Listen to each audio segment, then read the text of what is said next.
In this segment, I will discuss an idea which is central to understanding aspects of the Shining as well as aspects of the state of modern society. It is not so much a concept as it is an ongoing and very real phenomenon, one which has shaped the events of the 20th century and continues to shape history into the 21st. I am talking about what Carl Jung called the spiritual problem in modern man, though because it is such a singularly profound historical event, it has been widely discussed and referred to by many names, such as the disenchantment or desacralization of the world, or simply the death of God. The decline of religious faith within modern civilization, brought about by the rise of Enlightenment thinking and the scientific revolution, has, as has been argued by psychologists, historians, and philosophers alike, led to a loss of collective meaning within societies, as well as a rise in psychological unease among individuals. The loss of religious faith, as we will explore in this chapter, is perhaps the most influential event shaping recent world history and, of course, culture. Kubrick's films have often been described as nihilistic or misanthropic, but I believe this is only because he was a filmmaker who explored the spirit of the time in which he worked, and one of the major themes of the 20th century, as expressed in countless novels, films, and works of art, is that of a struggle to find meaning in human existence, a struggle created by the absence of religious faith. So in order to analyze The Shining through this historical lens, I must first go into detail and explore some of the concepts I will be referring to. I should note that in this essay I will use the term pre-modern or traditional to describe prehistoric as well as contemporary hunter-gatherer societies. I will not be referring to any society in particular, rather I will discuss general and universal cultural phenomena which have occurred throughout history, as have been studied in the fields of comparative religion, mythology, anthropology, history, and evolutionary psychology. In his classic study of pre-modern religion and culture, religious scholar Mircea Eliade lays out his definition of what he calls sacred and profane. Eliade defines the sacred as a term which designates an object, space, or ritual which allows one to commune with the divine, or what he calls the numinous, while the profane may be described as anything which is not sacred or holds in contempt the idea of the sacred. The numinous, a term borrowed from Rudolf Otto's The Idea of the Holy, may be described as a mystery that is at once terrifying and fascinating, the archetype of religious experience. Eliade summarizes Otto when he writes, "In Das Heilige, Otto sets himself to discover the characteristics of this frightening and irrational experience. He finds the feeling of terror before the sacred, before the awe-inspiring mystery, the majesty that emanates an overwhelming superiority of power. He finds religious fear before the fascinating mystery in which perfect fullness of being flowers." Otto characterizes all these experiences as numinous, for they are induced by the revelation of an aspect of divine power. The numinous presents itself as something wholly other, something basically and totally different. It is like nothing human or cosmic. Confronted with it, man senses his profound nothingness, feels that he is only a creature, or, in the words in which Abraham addressed the Lord, is but dust and ashes. In her book, A Short History of Myth, author Karen Armstrong links the conception of the numinous with prehistoric humans' experience of nature. Armstrong writes, "The sky towered above them, inconceivably immense, inaccessible and eternal. It was the very essence of transcendence and otherness. The endless drama of its thunderbolts, eclipses, storms, sunsets, rainbows, and meteors spoke of another endlessly active dimension, which had a dynamic life of its own. Contemplating the sky filled people with dread and delight, with awe and fear. The sky attracted them and repelled them. It was by its very nature numinous, in the way described by the great historian of religion, Rudolf Otto. In itself, without any imaginary deity behind it, the sky was mysterium tremendum, terribile et fascinans." The connection between nature and the numinous is referenced again by Eliade when he writes, "For religious man, nature is never only natural. It is always fraught with a religious value. This is easy to understand, for the cosmos is a divine creation. Coming from the hands of the gods, the world is impregnated with sacredness.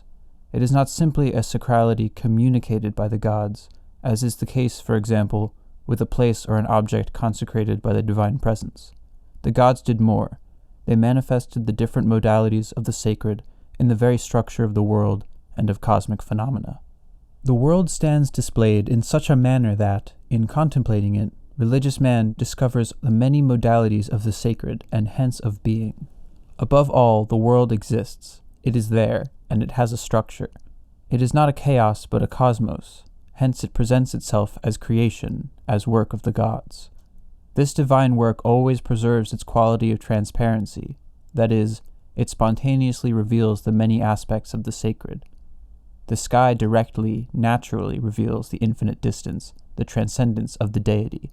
The earth, too, is transparent. It presents itself as universal mother and nurse. The cosmic rhythms manifest order, harmony, penitence, fecundity. The cosmos as a whole is an organism at once real, living, and sacred. It simultaneously reveals the modalities of being and of sacrality.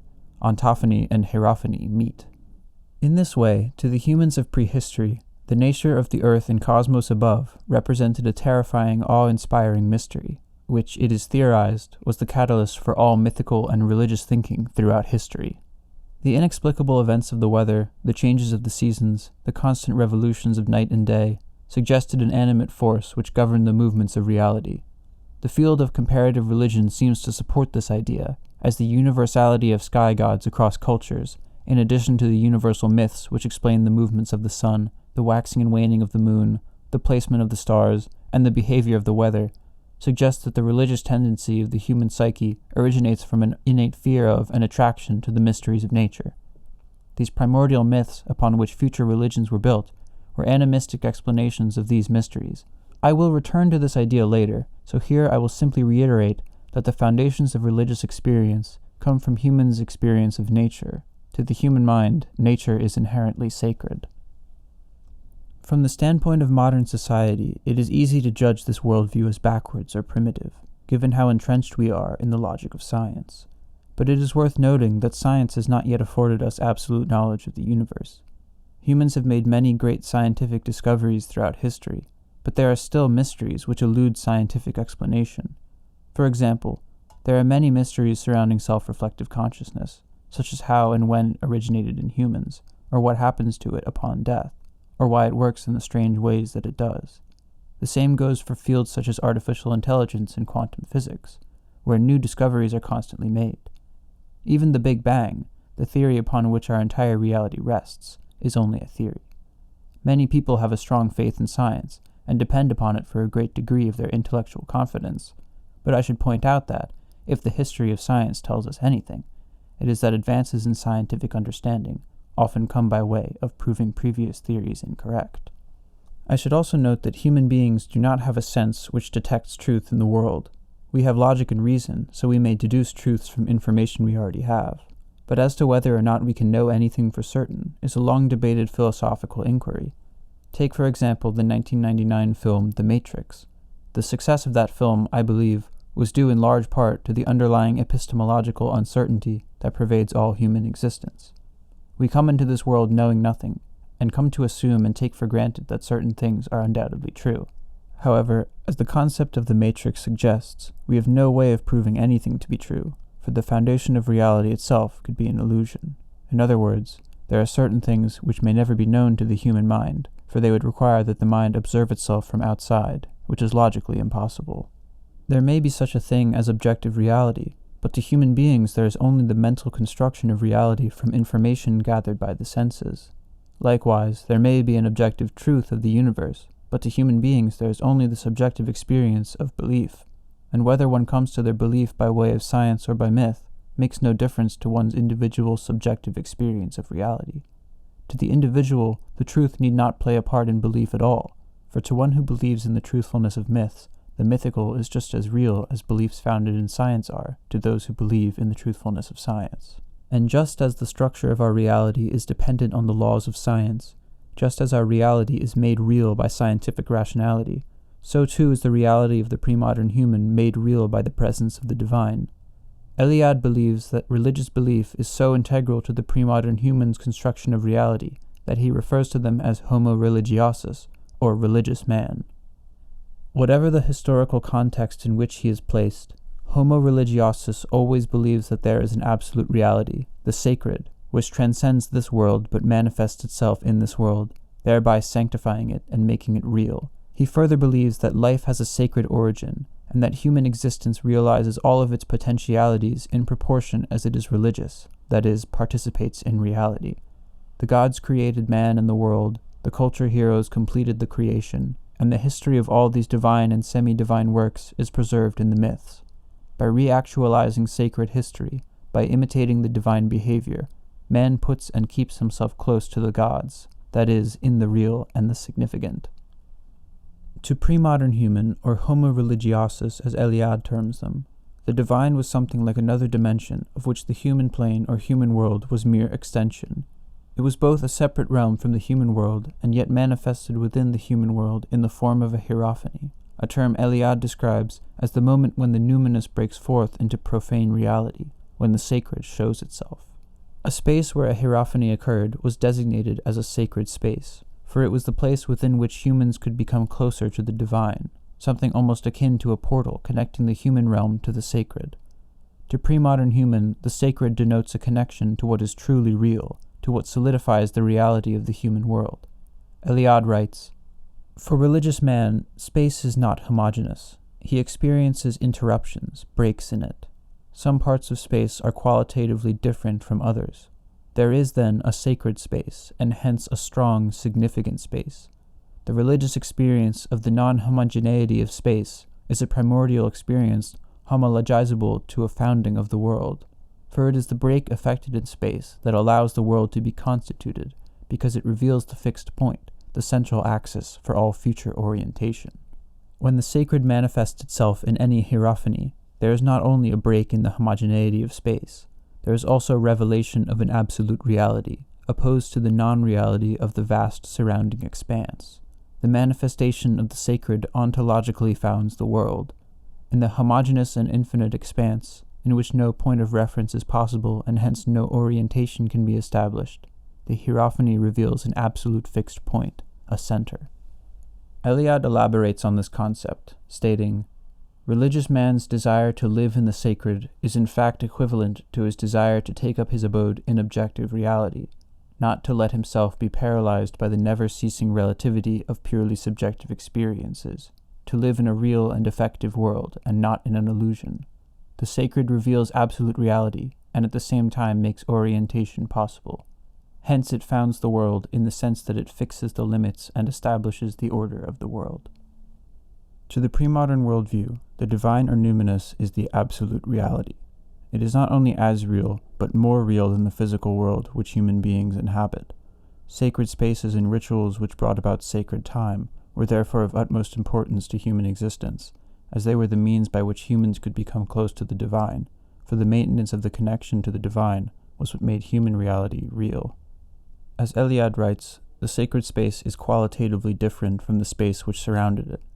To step into sacred space, to cross the threshold of a church or temple, was, to homo religiosus, to step into a separate dimension of time and space, to enter the realm of the divine and become one with the gods. When Eliade writes that the sacred space provided an absolute fixed point, a center around which humans could orient themselves, he means that both metaphorically and literally.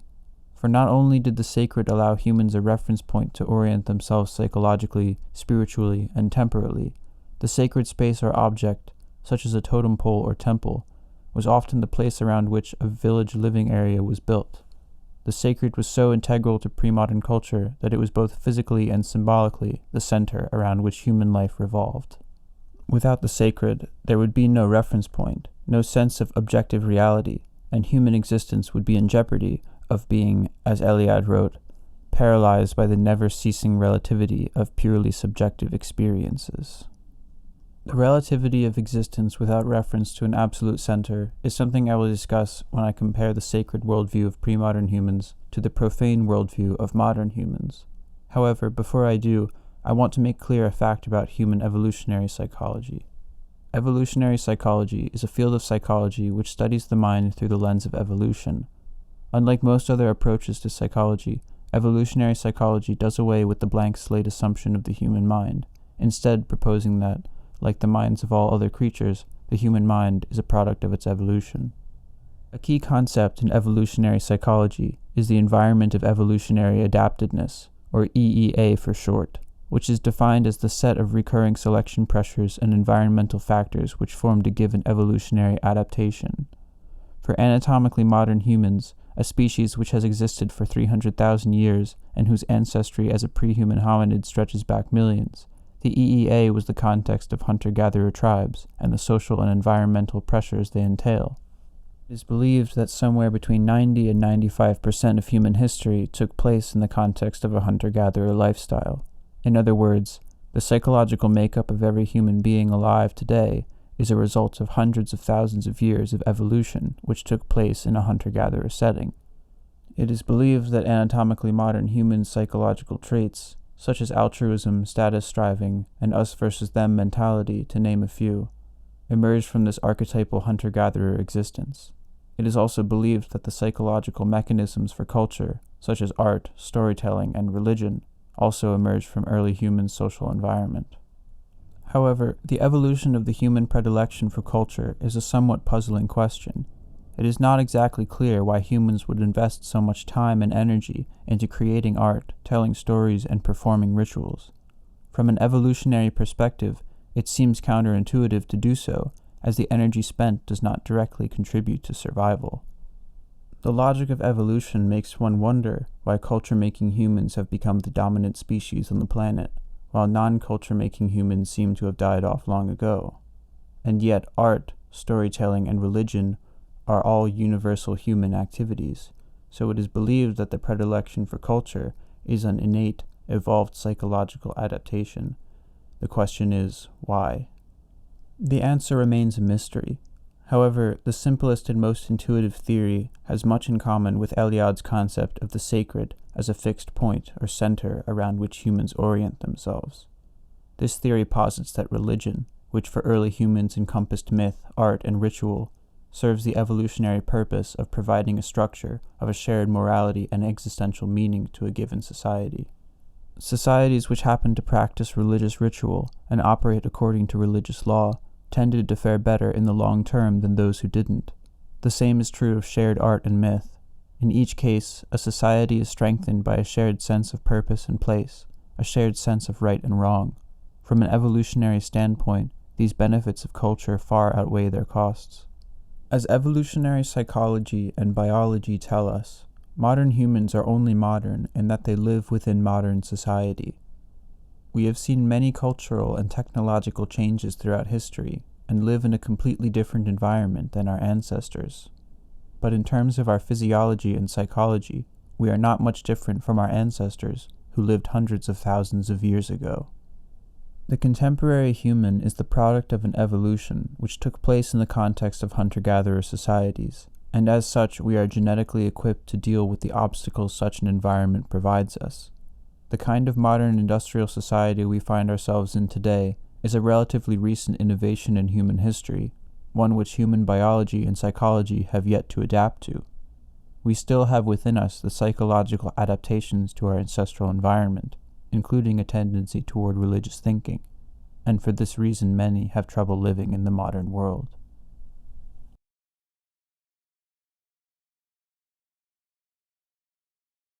For much of human history, culture, including religion, has played an integral role in the psychological and social health of societies. Culture serves many functions in the maintenance of societies, from the communal level of shared morality and altruism, as I mentioned before, to the individual psychological level of providing a fiction of a separate space and time to temporarily exist within. As Robert N. Bellah writes in his book, Religion and Human Evolution, without the capacity for symbolic transcendence, for seeing the realm of daily life in terms of a realm beyond it, without the capacity for beyonding, as Kenneth Burke put it, one would be trapped in a world of what has been called dreadful imminence. For the world of daily life, seen solely as a world of rational response to anxiety and need, is a world of mechanical necessity, not radical autonomy. It is through pointing to other realities, through beyonding, that religion and poetry, and science too in its own way, break the dreadful fatalities of this world of appearances.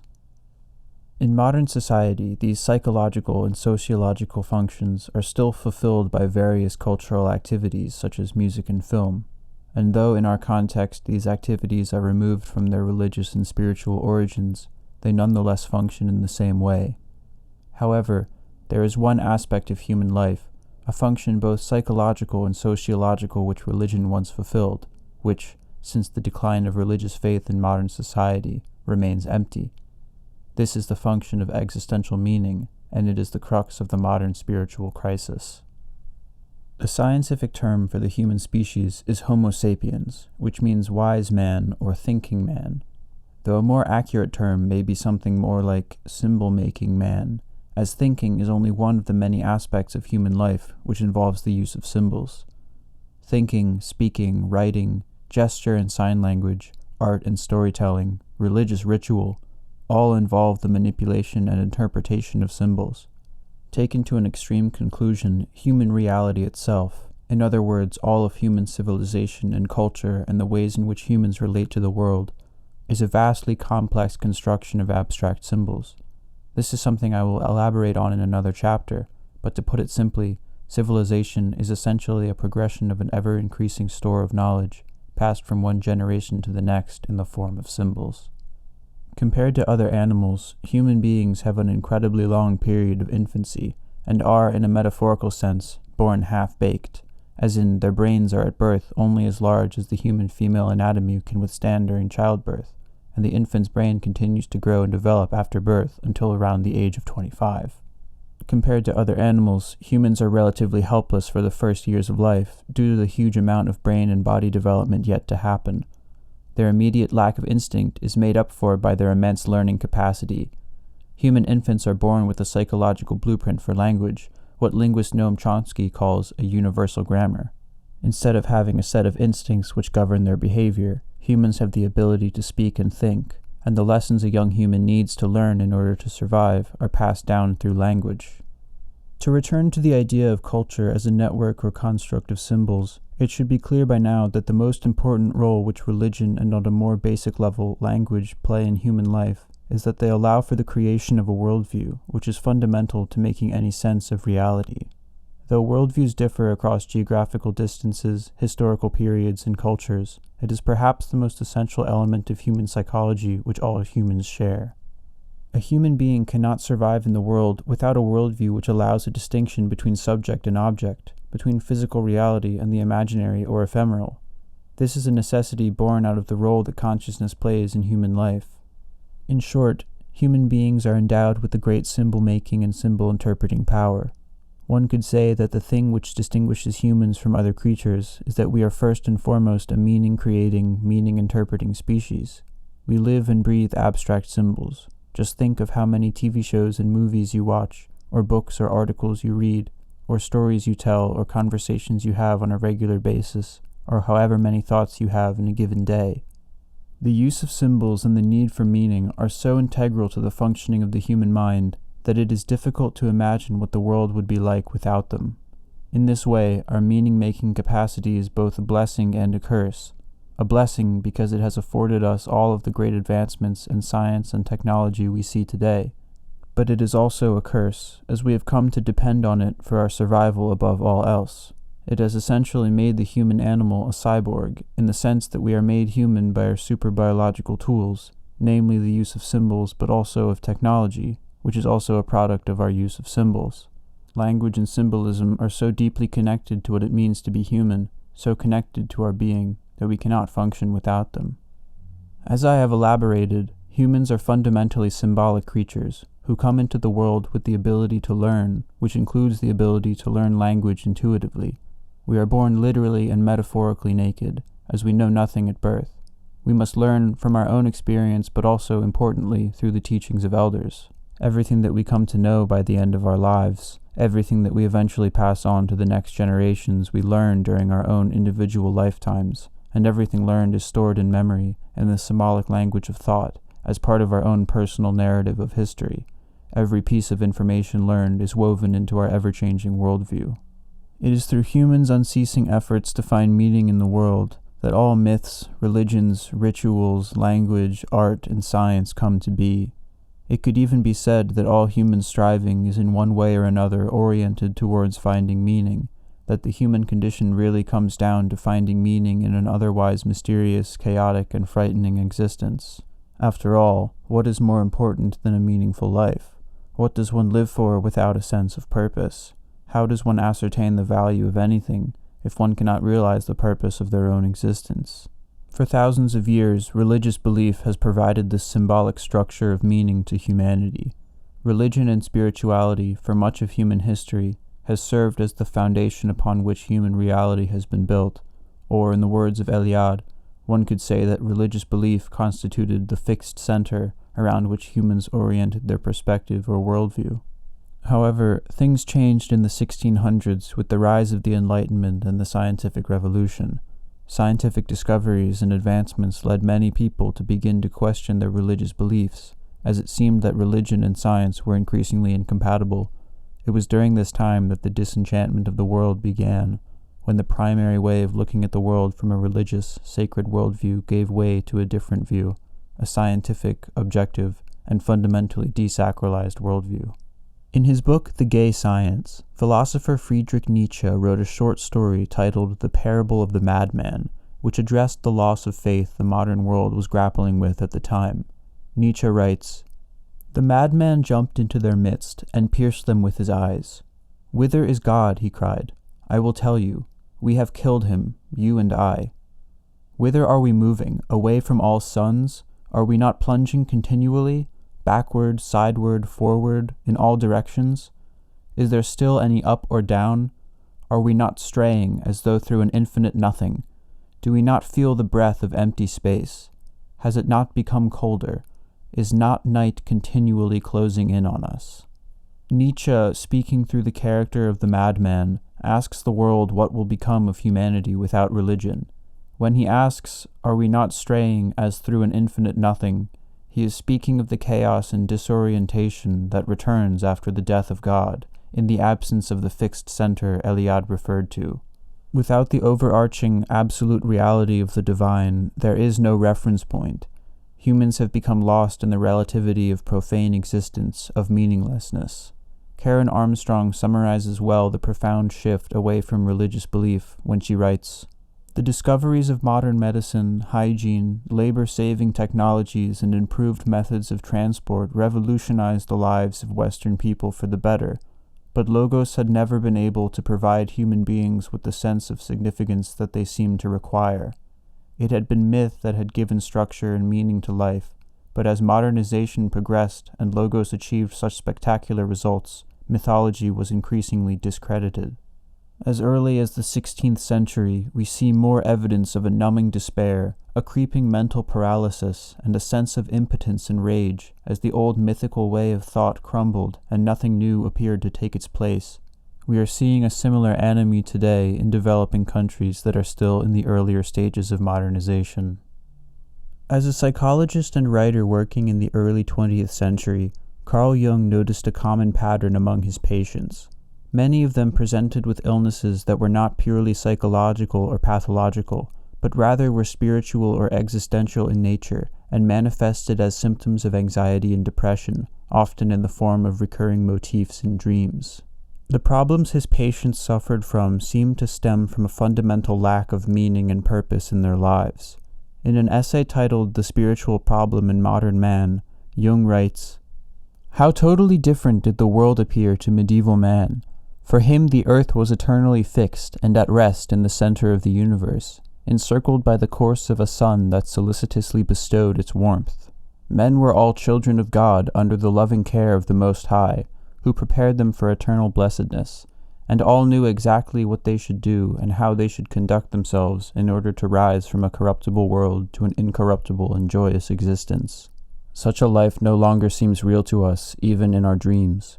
Natural science has long ago torn this lovely veil to shreds. That age lies as far behind as childhood, when one's own father was unquestionably the handsomest and strongest man on earth." Jung's quote could apply equally well to the Middle Ages as it could to any time in human history before it.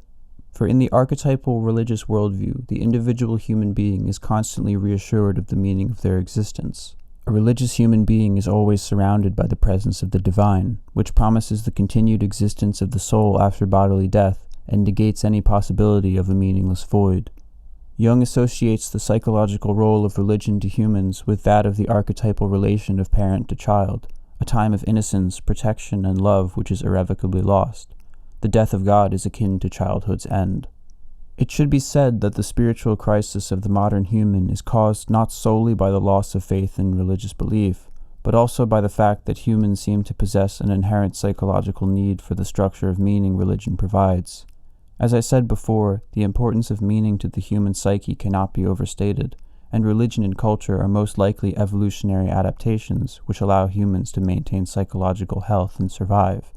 Jung writes, "Every civilized human being, whatever his conscious development, is still an archaic man at the deeper levels of his psyche.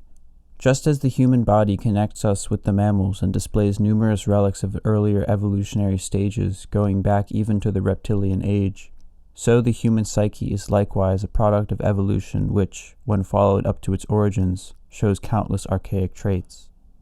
Though we are technologically and culturally modern, we are still psychologically and biologically adapted for a completely different environment and way of life, and as a result, many modern humans experience some kind of disconnect, though this feeling may be difficult to identify or express. What I am trying to say, and what Jung and Eliade seem to be in agreement about, is that, due to our evolutionary history, humans are predisposed to respond positively to religious belief, and by religious belief I simply mean believing in an abstract idea or metaphysical system which gives order and meaning to reality. Whether or not a divine realm exists, or whether anything is truly sacred, I cannot claim to know. However, what is clear to me is the great difference between a worldview which revolves around the concept of the sacred and one which ignores the sacred altogether, what might be called profane existence. The term profane characterizes well the existence one leads as a member of modern society. Eliade had much to say regarding modern civilization, so I will now quote him at length. Eliade writes, "The completely profane world, the wholly desacralized cosmos, is a recent discovery in the history of the human spirit. Modern man has desacralized his world and assumed a profane existence. This desacralization pervades the entire experience of the non-religious man of modern societies, and in consequence, he finds it increasingly difficult to rediscover the existential dimensions of religious man in the archaic societies. Modern non-religious man assumes a new existential situation.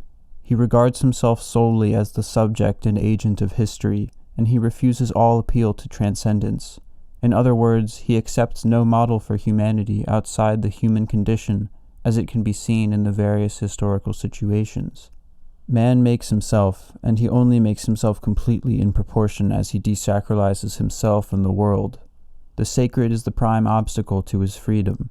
He will become himself only when he is totally demysticized. He will not be truly free until he has killed the last god. In the last analysis, modern non-religious man assumes a tragic existence. Profane man is the result of a desacralization of human existence. But this means that non-religious man has been formed by opposing his predecessor, by attempting to empty himself of all religion and all transhuman meaning. He recognizes himself in proportion as he frees and purifies himself from the superstitions of his ancestors. In other words, profane man cannot help preserving some vestiges of the behavior of religious man, though they are emptied of religious meaning. Do what he will, he is an inheritor. He cannot utterly abolish his past, since he is himself the product of his past. He forms himself by a series of denials and refusals, but he continues to be haunted by the realities that he has refused and denied. To acquire a world of his own, he has desacralized the world in which his ancestors lived. But to do so, he has been obliged to adopt the opposite of an earlier type of behavior, and that behavior is still emotionally present to him, in one form or another, ready to be reactualized in his deepest being. In spite of the disillusionment experienced by the modern human in regard to religion, we still have within each of us a psychological need for meaning in our lives. And because we seem incapable of returning to the mythical or religious worldview, we seek meaning elsewhere, through work, material success, social life, and so on. This kind of day-to-day striving allows one a structure to one's days and provides a meaning to the life one creates for oneself. However, this meaning is unfortunately inadequate and shallow. It does not provide one with a deeper meaning that lies outside of the bounds of civilization and culture, a meaning not to their life as a citizen or laborer or family member or enjoyer of art and entertainment, but one that explains the whys of their existence, why they were born at the time and place they were born, the body and consciousness they were born into, the tiny corner of the infinite universe which they occupy during their relatively short life. Without the belief in myth or religion, modern humans have no reassurance of any such meaning, nor can they create a secular version through culture. The best one can hope to do is to create and experience works of art and perform social rituals which elaborate on the human condition, what it means to exist as a human living in the human world under normal circumstances. But this only serves as a distraction from the horror of the meaningless existence they lead, and in the midst of events which shake up perceived notions of normalcy, this facade can prove fragile and illusory. I will return to this idea in another essay, but before I do, I would like to stay on the topic of the sacred and profane, and analyze how these ideas find expression in The Shining.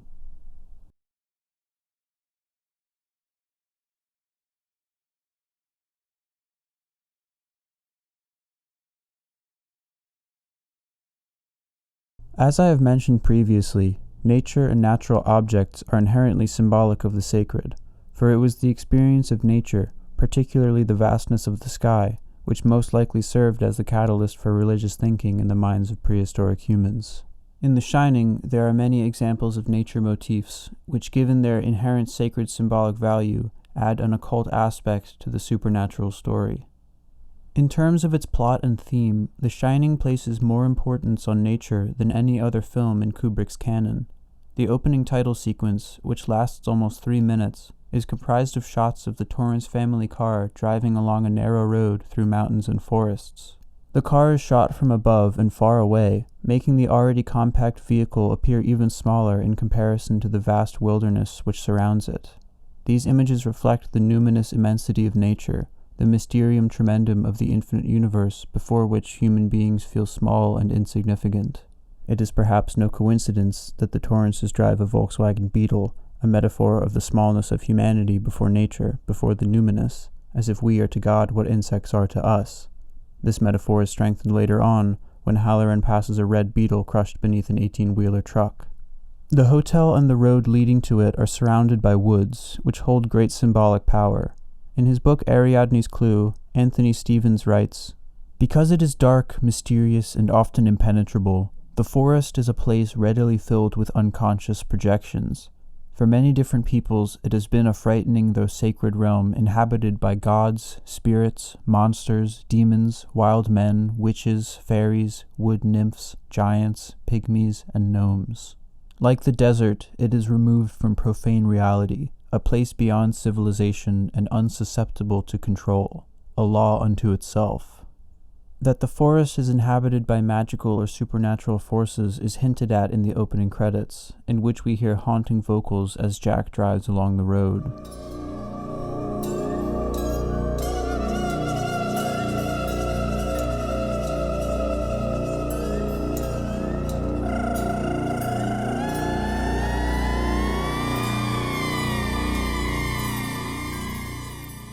The hotel is also built on a mountain, and the road which winds toward the hotel is surrounded by mountains.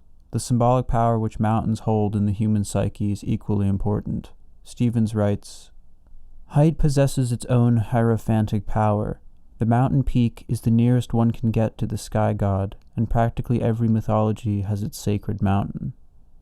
As the sky is an archetypal symbol of the numinous, so the mountain is seen as a universal symbol of a link between the human and divine realms, a bridge between heaven and earth, synonymous in effect with the symbolism of ladders, stairways, and other metaphors of spiritual ascension.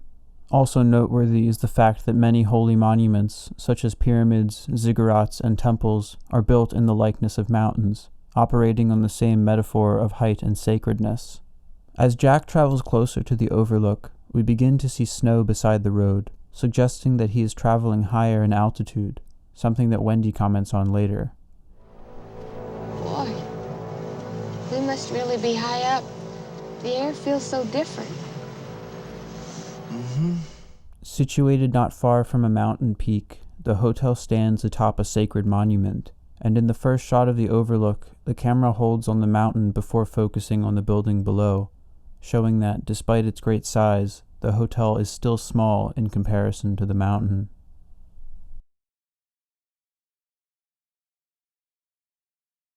Plants and symbolic representations of vegetable life are seen throughout the film. As I mentioned, the hotel is surrounded by forests, but also worth noting are potted plants arranged throughout the hotel, the Torrance's Boulder apartment, Halloran's apartment, and the Forest Service, as well as the hedge maze. The pantry is full of fruits and vegetables. Wendy and Danny eat peanut butter and jelly sandwiches off of plates adorned with flowers and leaves. Danny says his favorite food is French fries and ketchup. Wendy is seen preparing fruit salad. But there are also many symbolic representations of plant life as well. For example, there is the Forest Service with its tree logo. In the pantry there are brand names which recall the name of trees, such as Treetop, Oak, and Holly brand products, as well as other brand names which recall more cosmic symbols, such as Texan and Star brands. In the Colorado Lounge, the mural above the fireplace depicts anthropomorphic figures standing next to tall crops. Wendy wears a jacket with trees and cacti on it. And of course, paintings and illustrations of plants and landscapes can be seen all throughout the hotel. An even more omnipresent nature motif is that of animal imagery. In their first scene, Wendy drinks from a Tom and Jerry cup, while Danny wears a Bugs Bunny shirt. Behind Wendy hangs a Neil the Frog clock, and on the counter are matching jars. Next to the fridge is a poster displaying various plants and animals, including fish, lobster, rabbit, duck, fowl, and snails. On one wall of the living room hangs a painting of a dog, and on the other a painting of a horse running towards an oncoming train. In Danny's bedroom there is a rectangular poster board with a dog, lion, and elephant on it, as well as a poster of a tiger, a Goofy figurine, a rubber duck, a bear pillow, and stickers of Snoopy, Minnie Mouse, and several birds. Also in the bathroom is another rubber duck, conspicuously placed just behind the curtain. In just the first few scenes, Kubrick has established a motif of animal imagery that will continue throughout the film. Throughout the hotel are paintings and illustrations of animals, which include bears, birds, bison, a cow, a deer, dogs, foxes, and possibly others which I have missed. Other examples of animal imagery include taxidermy heads, one of a moose and one of a bison in the Colorado Lounge, and one of a gazelle in Halloran's apartment, along with some kind of fish artwork. Also in the Colorado Lounge is a bearskin rug, as well as a photograph of a Native American man wearing bison horns. Jack wears a shirt with an eagle on it, and there is an eagle logo on his typewriter, as well as an eagle atop the flag in the Forest Service office. In Ullman's office are two sculptures of what appear to be some kind of winged creature, and on one wall there are photographs of fishermen holding large catches. Outside of Ullman's office, a small elephant statue sits atop the filing cabinet. In the phone room, there hangs on the wall a horseshoe. This vehicle is referred to multiple times as a snowcat, and the Torrances drive a Volkswagen Beetle. Next to the bedroom mirror is a butterfly diorama. In this scene, we see a Bugs Bunny stuffed animal, a teddy bear, and a Winnie the Pooh stuffed animal, which makes a second appearance near the end of the film. Halloran shows Wendy and Danny the walk-in freezer, which according to Halloran holds nothing but meat, and in the pantry are tins and boxes of chicken meat and minced clams. Also notable in the two pantry scenes is the presence of boxes of Frosted Flakes, which appear twice outside of the pantry and which, of course, bear the Tony the Tiger logo. Danny is seen twice drinking milk and once eating ice cream. Jack eats eggs and bacon and later jokes about the fish and goose soiree. Of course, I intended to change my jacket this evening before the fish and goose soiree. Very wise, sir. Very wise. Jack references the story of the three little pigs, insinuating himself as the big bad wolf. Little pigs, let me come in. Not by the hair on your chinny chin chin. Then I'll huff, and I'll puff, and I'll blow your house in. And in two exterior shots of the hotel, we hear a wolf howling.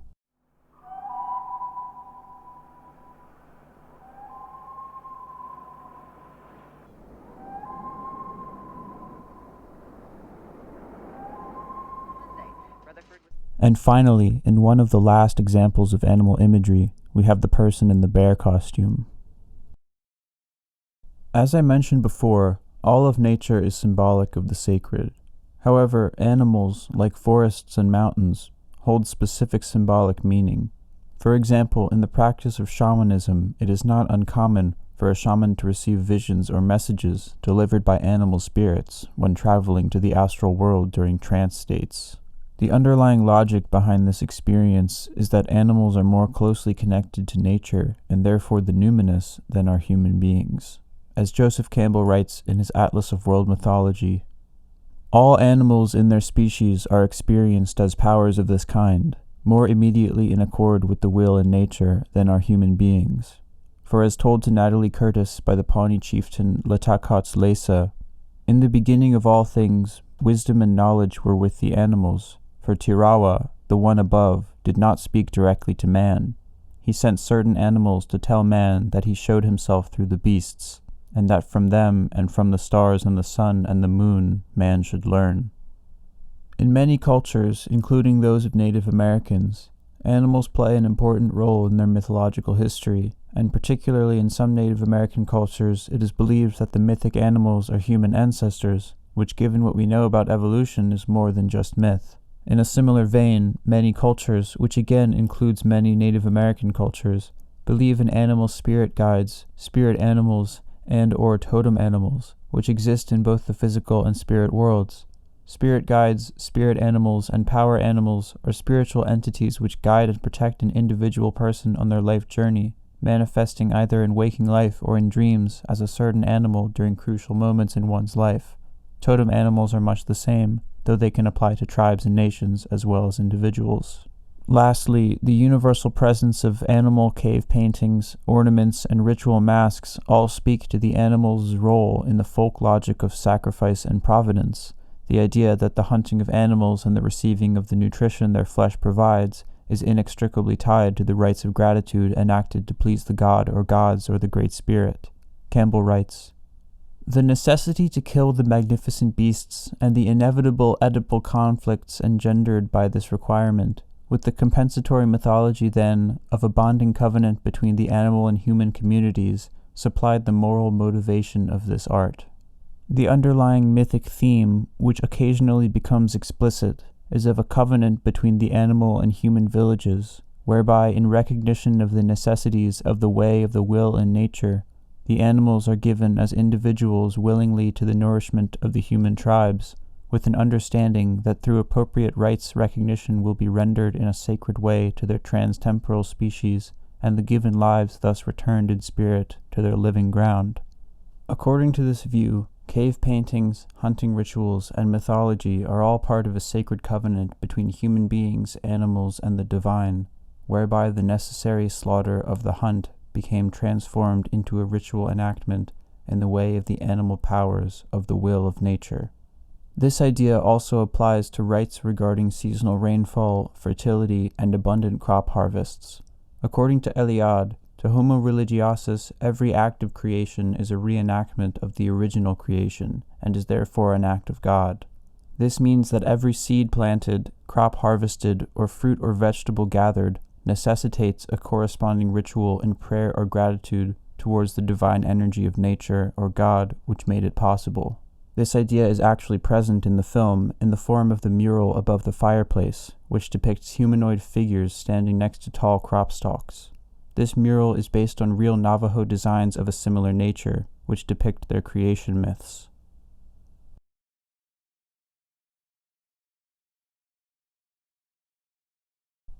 The weather plays a very important role in The Shining, both in terms of plot and theme. In terms of plot, the weather drives much of the narrative. For example, Jack's job as caretaker is described by Ullman as protecting the hotel from the winter weather. The basic idea is to cope with the very costly damage and depreciation which can occur. And this consists mainly of running the boiler, heating different parts of the hotel on a daily rotating basis, repairing damage as it occurs, and doing repairs so that the elements can't get a foothold. In other words, the weather is what brings the Torrance family to the Overlook to begin with. Jack's first outburst towards Wendy comes after Wendy interrupts Jack to tell him about the approaching storm. Hey, Weather forecast said it's gonna snow tonight. The storm knocks down telephone lines and covers the road with snow, further isolating the Torrance family. Oh, we're just fine. But our telephones don't seem to be doing too well. Are the lines down by any chance? Over. Yes, quite a few of them are down due to the storm. Over. Any chance of them being repaired soon? Over. Well, I wouldn't like to say. Most winters, they stay that way until spring. Over. Halloran makes it to Colorado just before the airports close due to snow. I guess we just heard from the news department, Charlie. Only a few of the flights are still landing out at Stapleton International Airport. And lastly, Jack freezes to death in the cold. On a thematic level, the weather also plays an important role. For one, it is referenced in dialogue more times than any other element of the story. Boy, we must really be high up. The air feels so different. They were a party of settlers in covered wagon times. They got snowbound one winter in the mountains. It's a 25-mile stretch of road. Gets an average of 20 feet of snow during the winter, and there's no way to make it economically feasible to keep it clear. The winters can be fantastically cruel, repairing damage as it occurs and doing repairs so that the elements can't get a foothold. They have good weather right now, but they may have to call off the search if a predicted snowstorm moves in tomorrow. Sonny, it's so beautiful here in Denver today, it's hard to believe a snowstorm could be that close. I know. I want to go outside and lie in the sun, yet to our north, to our west, it is snowing and cold, and it's moving right here towards Colorado right now as we talk. It's incredible. Hey, the weather forecast said it's gonna snow tonight. Are the lines down by any chance? Over. Yes, quite a few of them are down due to the storm. Over. Boy, this storm is really something, isn't it? Over. Oh, yes, it's one of the worst we've had for years. While Miami continues to swelter in a record winter heat wave, bringing temperatures to the mid and upper 90s, the central and Rocky Mountain states are buried in snow. In Colorado, 10 inches of snow has fallen in just a few hours tonight. Travel in the Rockies is almost impossible. Airports are shut down, stranding thousands of passengers. Highways are blocked by snowdrifts. Railroad tracks are frozen. Officials in Colorado tell Newswatch at least 3 people have been killed by exposure to freezing winds. The governor of Colorado is expected tomorrow to declare a weather emergency. The National Guard might be called out to clear streets and roads. Weather forecasters predict more snow and heavy winds tonight and tomorrow, with temperatures dropping well below zero. Back here in South Florida, we've got just the opposite problem. The heat and humidity are supposed to climb. I guess we just heard from the news department, Charlie. Only a few of the flights are still landing out at Stapleton International Airport. And with these early storms like this, I guess the entire airport will probably be closed within the hour. Yeah, they're just not prepared. The storm will continue throughout the day, and the National Weather Service has declared a stockman's and traveler's advisory for all areas outlying the Denver metro region. Get the cows in the barn. Yeah, I'm afraid a lot of lines around here are down due to the storm. Well, look, sir, I hate to put you through any trouble, but there's a family up there all by themselves with a young kid. And with this storm and everything, I'd sure appreciate it if you'd give them a call on your radio just to see if everything's okay. What's the big deal about getting up there today, especially in this kind of weather?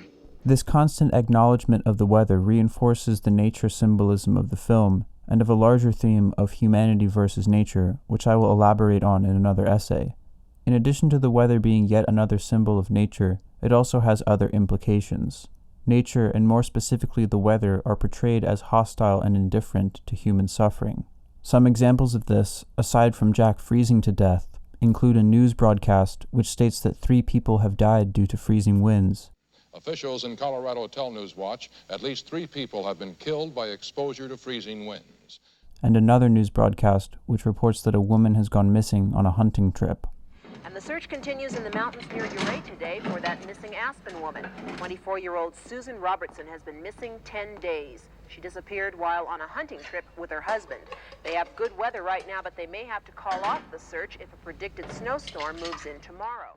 The man at the Forest Service describes the storm as one of the worst we've had for years, and when Ullman describes the winters as fantastically cruel, there is some clever wordplay here, as the word fantastic conjures ideas of the supernatural, while cruel suggests a conscious entity behind it, an idea I will return to later. Like the passengers aboard the spaceship Discovery in 2001, surrounded by space and isolated from society, the Torrance family during the winter is surrounded by the harsh cold and the storm. Just like in 2001, nature in The Shining is symbolic of death and danger. One detail of The Shining which has received a lot of attention from critics is the recurring references and imagery relating to Native American peoples and cultures. Throughout the hotel, particularly in the lobby and the Colorado Lounge, there are decorative patterns found on the walls, floors, and ceiling, as well as on carpets, tapestries, door frames, and stained glass, which Ullman assures Wendy are based mainly on Navajo and Apache motifs. Are all these Indian designs authentic? Yeah, I believe they're based mainly on Navajo and Apache motifs. In addition to this, there are many other references to Native American peoples and cultures.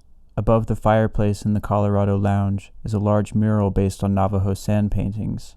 In several scenes, Wendy's outfits are vaguely reminiscent of Native American iconography, such as the bandana and braided hair, or the jacket with teepees on it, and the moccasins.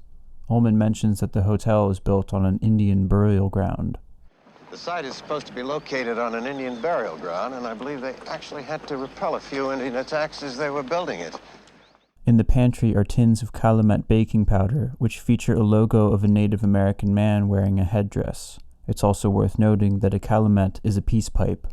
In the hotel are two paintings by Native Canadian artist Norval Morrisseau, also known as Copper Thunderbird, whose paintings mostly portray mystical and spiritual themes. And throughout the hotel are several paintings of Native Americans by various artists, as well as one photograph.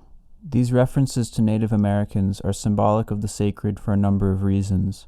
For one, they make reference to peoples who would easily meet the definition of what Eliade termed homo religiosus. In other words, the general motif of Native American imagery, though an amalgam of several different cultures, brings forth in the mind of the viewer an image of a way of life not found in contemporary American culture. The Native American imagery symbolizes beyond any particular group of people an archetypal religious society, one that has respect and reverence for the sacred. In a similar sense, the Native American imagery evokes ideas of an archetypal society which has respect and reverence for nature. Throughout the film, the Native American imagery is associated with nature imagery. For example, outside of Ullman's office hangs a painting titled Great Mother by Norval Morrisseau, aka Copper Thunderbird. This painting is based on the archetype of the same name, which appears in many myths and religions. It is the archetype of Mother Earth as well as many other deities, and is in some cultures represented as a god or godlike being, and that motherhood is synonymous with creation as well as protection, nurturance, and love.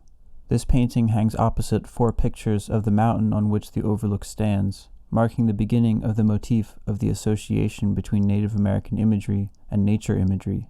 The rest of the hotel is decorated solely with art of these 2 themes. The mural is another reference to this association, as is the jacket with teepees and cacti on it, or the Native American man wearing bison horns, or the calumet tin with the man in the feather headdress. As nature is symbolic of the sacred, the Native American imagery by association is also symbolic of the sacred. Kubrick's film and the Stephen King novel it's based on are both named after the telepathic and extrasensory perceptive abilities which Halloran refers to as shining. Danny and Halloran possess this ability, and Halloran mentions that the hotel itself has something to it that's like shining. You know, some places are like people. Some shine and some don't. I guess you could say the Overlook Hotel here has something about it that's like shining. It is also suggested that Jack may have these powers too, but I will elaborate on that later. However, the meaning of the title is somewhat ambiguous. As I mentioned, it could be referring to the ability in the present tense, the active usage of shine, but it could also be referring to the people, or I should rather say beings or entities, who partake in the activity, as in the shining or the ones who are shining. However, what I find most interesting is the similarities between the psychic abilities portrayed in The Shining and the practices of shamans around the world. According to Eliade in his book Shamanism, a shaman is a man who has immediate, concrete experiences with gods and spirits. He sees them face to face, he talks with them, prays to them, implores them. The shaman specializes in a trance during which his soul is believed to leave his body and ascend to the sky or descend to the underworld. To define it in profane terms, a shaman is a person who, through the use of psychoactive drugs, breathing techniques, fasting, music, and/or dance, enters a trance state, an altered state of consciousness in which they perceive hallucinations of spirits and other entities. In their book, The Shamans of Prehistory, Jean Klotz and David Lewis Williams write, "Deep states are an essential part of shamanism. In these states, people believe that they are perceiving things that are in fact not really there. In other words, they hallucinate. Hallucinations may be blissful, ecstatic, or terrifying. In deep states, all the senses hallucinate. People not only see visions, they also hear, smell, and taste non-real things and experience strange sensations in their bodies. These deep states include the condition generally known as trance, another word that is hard to define, the state that shamans enter and value so much." The term shaman originates from the practice first observed in the indigenous peoples of Siberia. However, as the ability to enter altered states of consciousness is a universal part of the human psyche, it is believed that the methods of controlled navigation of these states, what Eliade called techniques of ecstasy, is also universal, and is perhaps responsible in part for the emergence of religion in prehistoric humans. Klotz and Lewis Williams write, "In all these widely separated regions, Siberia, the Americas, and southern Africa, European explorers encountered people who, by various means, went into a state of ecstasy. Virtually without exception, the explorers considered this sort of behavior highly distasteful and primitive. There is a great irony here. Ecstatic revelations and visions are also an integral part of the Judeo-Christian tradition that stretches back to Old Testament times. We argue that the tradition goes still further back, even to the first emergence of fully modern human beings. At all times and in all places, people have entered ecstatic or frenzied altered states of consciousness and experienced hallucinations. Indeed, the potential to shift, voluntarily or involuntarily, between different states of consciousness is a function of the universal human nervous system. All people have to cope with different states of consciousness in one way or another. In a general sense, the shaman is one who is in contact with the divine, one who is closer to it and equally more separate from normal everyday life than the average person. In this way, the shaman is akin to a monk, priest, or holy person. As I mentioned before, the shaman is also one who receives visions or messages from beyond, that is, from outside of the human realm of existence, and is in this way similar to the archetypal prophet figure of religions around the world. The shining has a number of aspects which are symbolic of the shamanic experience. For example, people who shine can see things that haven't happened yet, not unlike the prophetic visions of shamans. Danny in particular talks to Tony, who is not unlike a spirit guide in that he shows Danny visions as well as gives Danny advice during difficult times. It has been observed that shamans usually begin their training after an illness or injury, during which they become fully aware of their mortal condition, thus experiencing their world split in two, sacred and profane. In the film, Wendy explains to the doctor that Danny began talking to Tony around the time of his injury, not unlike the beginnings of shamanic vocations which I just alluded to. I guess Danny started talking to Tony about the time we put him in nursery school. He didn't like it too much at first. And then he had an injury, so we kept him out for a while. And yeah, I guess that's about the time when I first noticed that he was talking to Tony. To become a shaman, one must be instructed by an older shaman or by the spirit of a previous shaman, which we see in both the mentor figure of Halloran, who teaches Danny about his powers and the Overlook's history, as well as Tony, who, like I mentioned before, guides Danny along his journey.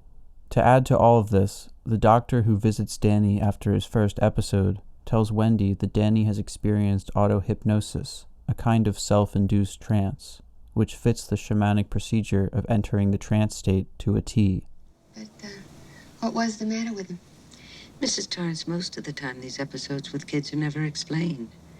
They're brought on by emotional factors, and they rarely occur again. They're more akin to auto-hypnosis, a kind of self-induced trance. Finally, we have the visions of spirits, which appear throughout the film. Of spiritual visions, Eliade writes, "Seeing a spirit, either in dream or awake, is a certain sign that one has in some sort obtained a spiritual condition, that is, that one has transcended the profane condition of humanity.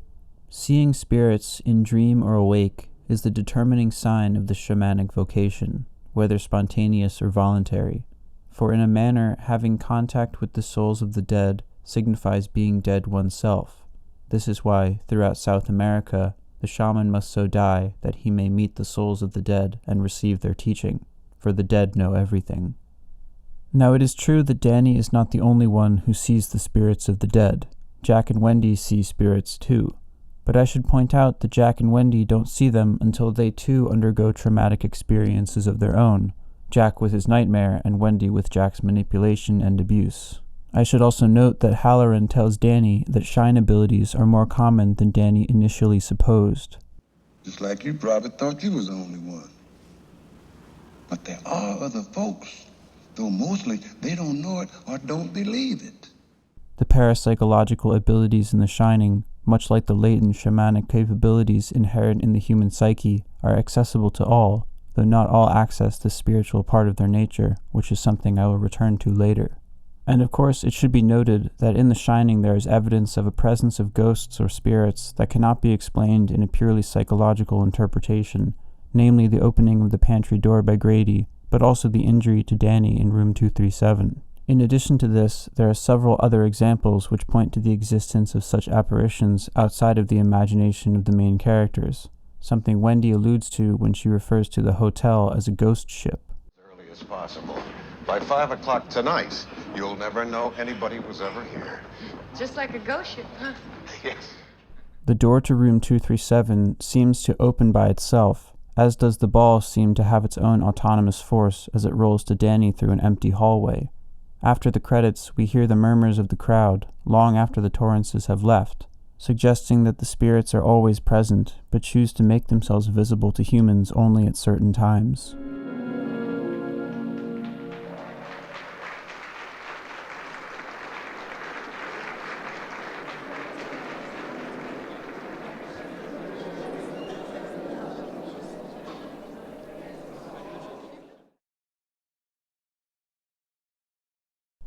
Lastly, we have several symbols which either pertain to specific religions or recall universal motifs found in religions around the world. These include a photograph of a cross on the Torrance's refrigerator, the orchestral music pieces used in the film, such as Dies Irae, Day of Wrath, the awakening of Jacob, named after the biblical story in which Jacob sees a ladder ascending to heaven, and Utrenja, the atonement and resurrection of Christ. The presence of cow, pig, and lamb in the freezer, all of which seen as holy or sacred according to different cultures. Finally, in the presence of spirits and the repeated allusions to eternity, there is a general symbolism of an eternal afterlife. In an interview with Michel Simand, Kubrick said, "I think the unconscious appeal of a ghost story, for instance, lies in its promise of immortality. If you can be frightened by a ghost story, then you must accept the possibility that supernatural beings exist. If they do, then there is more than just oblivion waiting beyond the grave."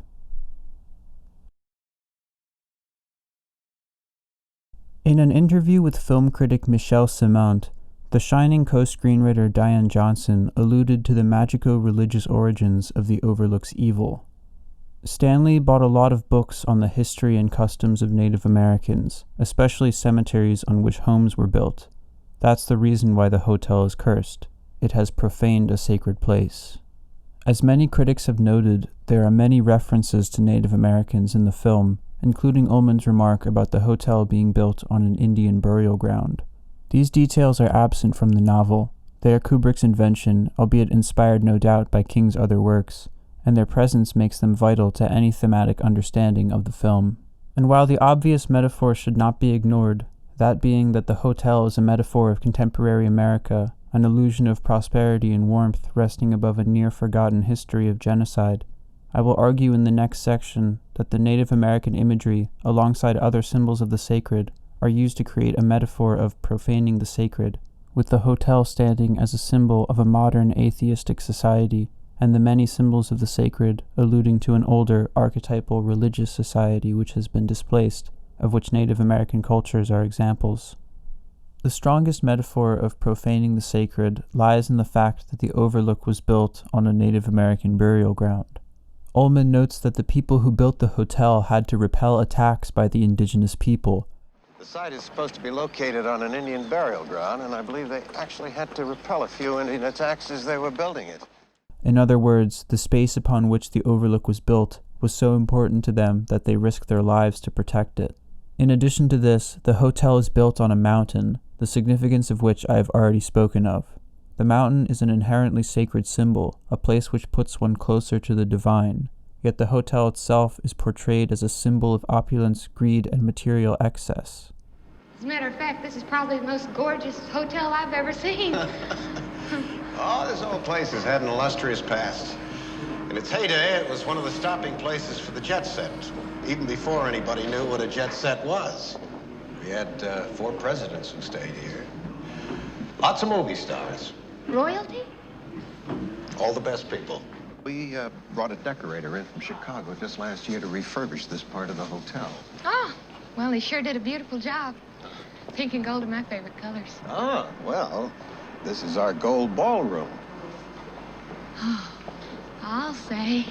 We can accommodate up to 300 people here very comfortably. God, this is the kitchen, huh? Yeah, this is it. How do you like it, Danny? Is it big enough for you? Yeah, it's the biggest place I've ever seen.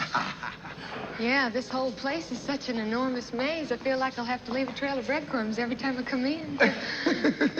Don't let it get you down, Mrs. Torrance. It's big, but it still ain't nothing but a kitchen. You don't have to worry about food, because you folks will eat up here a whole year and never have the same menu twice. You got 15 rib roasts, 30 10-pound bags of hamburger. We got 12 turkeys, about 40 chickens, 50 sirloin steaks, 2 dozen of pork roasts, and 20 legs of lamb. We got canned fruits and vegetables, canned fish and meats, hot and cold cereals, Post Toasters, corn flakes, sugar puffs, Rice Krispies, oatmeal, wheat, thin, and cream of wheat. You got a dozen jugs of black molasses. We got 60 boxes of dried milk, 30 12-pound bags. The hotel, a symbol of capitalistic excess, standing in a spot where in another more religious culture a temple or shrine would be built, is a clear metaphor of a sacred space profaned. As I mentioned earlier, the overlook is full of imagery which pertain to ideas of the sacred, symbols of nature such as animals, plants, and landscapes, as well as Native American designs, artworks, and portraits. These, I argue, are yet more examples of the motif of profaning the sacred, as they are sacred symbols placed in a profane setting. Especially in the case of animals and Native American imagery, there is a strong sense of irreverence towards and misappropriation of these images. One could interpret The Shining as a critical indictment of America, not only of its past atrocities of the genocide of the indigenous during its founding, but also of its more recent overlooking of this legacy. The displacement and genocide of Native Americans is referenced directly by Ullman. The hotel is a product of genocide, and yet the owners of the overlook have the audacity to decorate its walls with the symbols of those who once lived on the land it now stands on. Not only is the taking of land and life brushed under the rug, so too is the taking and reappropriating of culture. There is also a symbolic connection with the Native American imagery and the animal imagery in the film. Just like how the genocide of the Native Americans is referenced casually, spoken of as just another story, the scene in which Halloran shows Wendy and Danny the freezer is equally blasé. As I mentioned before, this detail of the film is purely thematic. It serves no purpose in terms of plot, and this room is never seen again in the film, so one is led to question why it is in the film at all. My guess is that it serves several thematic functions. For one, it adds to the general carnivorous evil which is attributed to the hotel. In addition to this, it points out an insidious aspect of everyday human life, which is that most people, though they don't like to think about it and would prefer not to admit it, are generally okay with the mass genocide of animals which takes place on a daily basis. The casual tour of the freezer, which is not unlike a cemetery for the corpses of these animals, is paralleled by the tour of the hotel, which is literally a burial ground and is home to the spirits of the dead. And just as Native American imagery is used as decoration to cover over the hotel's dark history, so too are the pictures of animals used to create the illusion that the overlook is more connected than it is to the surrounding nature it stands in opposition to. There is one symbol in the film which illustrates this point better than any other, and that is the photograph of the man wearing bison horns. The connection here between this photograph and the bison head on the wall cannot possibly be coincidental, especially given that they are both found in the Colorado Lounge. My interpretation of this is that it is a symbol of the overlook's irreverence.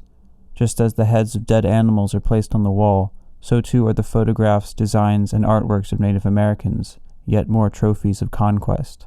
All of this is symbolic of profaning the sacred. Aside from this, there are other examples of profaning the sacred. Jack throws a tennis ball violently against the Navajo-inspired mural. The weather, which I mentioned before is a symbol of the sacred, is spoken of in profane terms and not treated with the reverence it deserves. Danny's shine abilities are also explained in profane terms, described by the Doctor as a self-induced trance. In short, within The Shining is a reoccurring theme not only of the sacred but also of the profane, and more specifically a theme of the desecration of the sacred. And, as I will elaborate in the next section, The Shining acts as a kind of folk tale or myth, which explores the remnants of superstitious or magical thinking in modern humans, as well as the latent fear of the wrath of God.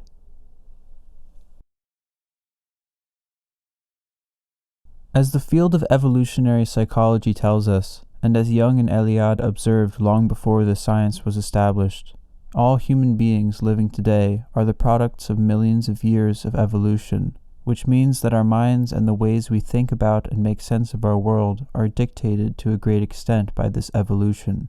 In this light, the universals of human culture should be taken as spontaneous manifestations of a shared psychological makeup. In other words, the activities that humans engage in naturally or instinctively are the products of millions of years of successful survival and reproduction of human beings. Culture, which in the general sense encompasses religion, is passed down through generations, but the psychological receptivity to culture, the psychological necessity for and attraction towards it, is something that has been naturally selected for in humans.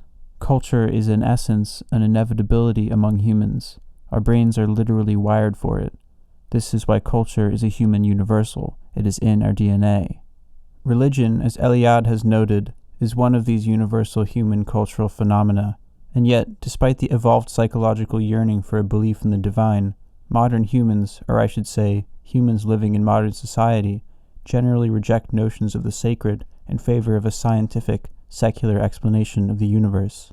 It is not controversial to say that religion plays a small part, if any, in the daily life of the average human in modern society, and yet this is a radical departure from the majority of our evolutionary ancestry. And though religion or magical thinking has left the spotlight of our attention, it has not completely disappeared, for it is within us all by way of our evolution. In The Sacred and the Profane, Eliade alludes to this when he writes, "Profane man is the result of a desacralization of human existence. But this means that non-religious man has been formed by opposing his predecessor, by attempting to empty himself of all religion and all transhuman meaning. He recognizes himself in proportion as he frees and purifies himself from the superstitions of his ancestors. In other words, profane man cannot help preserving some vestiges of the behavior of religious man, though they are emptied of religious meaning. Do what he will, he is an inheritor. He cannot utterly abolish his past, since he is himself the product of his past. He forms himself by a series of denials and refusals, but he continues to be haunted by the realities that he has refused and denied. To acquire a world of his own, he has desacralized the world in which his ancestors lived. But to do so, he has been obliged to adopt the opposite of an earlier type of behavior, and that behavior is still emotionally present to him, in one form or another, ready to be reactualized in his deepest being. The majority of the irreligious still behave religiously, even though they are not aware of the fact. We refer not only to the modern man's many superstitions and taboos, all of them magico-religious in structure, but the modern man who feels and claims that he is non-religious still retains a large stock of camouflaged myths and degenerated rituals. As we remarked earlier, the festivities that go with the new year or with taking up residence in a new house, although laicized, still exhibit the structure of a ritual of renewal. The same phenomenon is observable in the merrymaking that accompanies a marriage, or the birth of a child, or obtaining a new position or a social advancement, and so on. Modern humans and the state of modern civilization come about as a rejection of the belief in God, of supernatural energies and spirits, and of the sacrality of nature and the unity of all things. These beliefs, founded in truth or not, are byproducts of our evolutionary lineage. Therefore, their rejection is also a rejection of a fundamental aspect of the modern human psyche. This is where the title of this subsection derives. The death of God is a form of psychic repression and an example of anti-historicism in that it goes against human evolutionary psychology and history. But like all things repressed, the belief in the sacred or supernatural is not eliminated completely, but rather submerged in the unconscious, waiting to be reawakened. Hence the third part of the title, The Vestiges of Superstition. In Freud's essay, The Uncanny, which was a major inspiration to Kubrick and Shining co-screenwriter Diane Johnson, Freud writes about how one example of the uncanny is when something repressed in the psyche reemerges. Freud mentions that one example of this is when animistic thinking returns from the unconscious of a modern human. The abrupt return to a worldview or psychological state inhabited by invisible animated forces or spirits would rightly be shocking and frightening to a modern, scientifically minded person. This is basically what Jack and his family experience during their residence at the Overlook, and is one of the elements of horror at play in The Shining. Jack, Wendy, and Danny all see ghosts, and though we see Wendy and Danny showing obvious signs of distress, by the end of the film it is only Jack who completely loses his mind. This reminds me of Halloran's line in his conversation with Danny, when he mentions that other people shine, though mostly they don't know it or don't believe it. The phrase, "they don't believe it," sticks out to me as foreshadowing Jack's ignorance of the Overlook's evil. Wendy and Danny see apparitions, and they correctly see them for what they are. Jack, on the other hand, generally bodes well with the spirits, and in the one instance when he doesn't, he represses the memory of it afterwards and pretends it didn't happen. Did you find anything? No, nothing at all. I didn't see one goddamn thing. In a sense, Jack does not believe in the supernatural, so when he begins having conversations with apparitions in the hotel, perhaps he imagines they are a part of the creative imagination he has spent the past months conjuring. What I am proposing here is that Jack rejects notions of the supernatural and instead internalizes the ghostly images around him as hallucinations, manifestations of his own subconscious, and as a result, he loses his mind. Along with this, he also internalizes the evil of the hotel and becomes a conduit of its dark energies. And as for anti-historicism in The Shining, there are plenty of examples. As I just mentioned, Jack lies to Wendy about what happened in room 237, part of a motif of forgetting or repressing that can be seen throughout the film. Jack cannot remember when Danny's injury occurred, claiming to Lloyd that 3 years had passed since the incident, while Wendy recalls to the doctor that it was only several months prior. Later on, after Wendy locks Jack in the pantry, he pleads to her, saying, "You let me out of here and I'll forget the whole goddamn thing. It'll be like nothing ever happened." Danny explains to Halloran that he can't remember everything that Tony shows him. It's like I go to sleep, and he shows me things. But when I wake up, I can't remember everything. History is summarized and trivialized throughout the film, where in multiple scenes something terrible that happened before is spoken of casually, often with the use of innuendo. And of course there is the song "It's All Forgotten Now."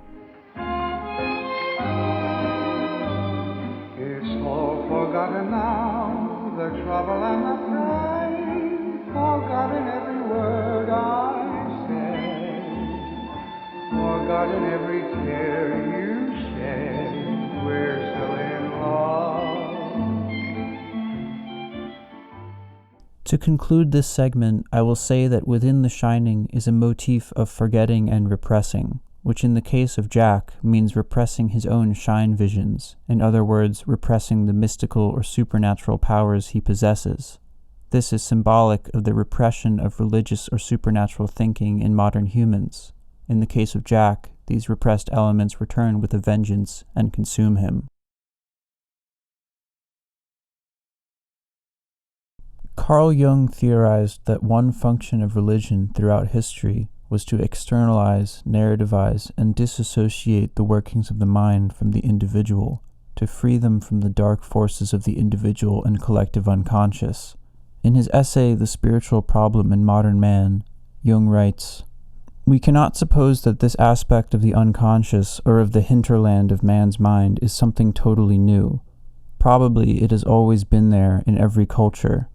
Each culture gave birth to its destructive opposite, but no culture or civilization before our own was ever forced to take these psychic undercurrents in deadly earnest. Psychic life always found expression in a metaphysical system of some sort." This helps somewhat to explain Jack's predicament. One can interpret The Shining as a tale of the folly of modern scientific understanding, where in the fictional world of the film, in which spirits and extrasensory abilities are undoubtedly real, these supernatural forces are seen as imaginary. One could say that Jack is a man who, following a strictly scientific worldview, internalizes these evil forces in the belief that they are hallucinations and therefore already a part of him, and as a result goes insane. Another function of religion observed by Jung and Freud was related to their beliefs about the id, ego, and superego, and the social and psychological roots of human morality. Joseph Campbell, in his Atlas of World Mythology, summarizes this theory well. He writes, "When was it in the long course of the evolution of our genus that this awakening to the knowledge of death set man apart from the beasts and plants?